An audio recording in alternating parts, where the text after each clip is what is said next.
How to access archived chats on ChatGPT. If you're trying to access your previously archived chats, first of all, just head over to your Google Play Store or App Store to make sure that you have the application installed on your device. If not, just install the app and open it up. Now, make sure to log into the account where your chats have been archived, and in order to bring them back to your main inbox, you first need to tap on your profile icon by tapping on the top left or swiping right. Tap on profile, and then from here you're gonna have to simply head over to security.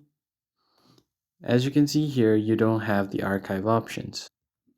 Now you're just gonna go ahead and go back to your settings and tap on data controls.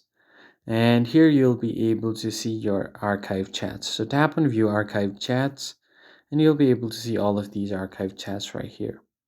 And if you want to see your archive chat history, you could do that as well. So all of your chats will be archived from here.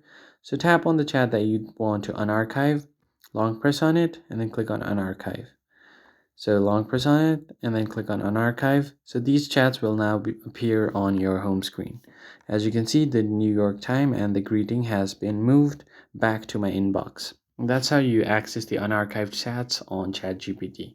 If this was helpful, make sure to like the video and subscribe, and I'll catch you on the next one.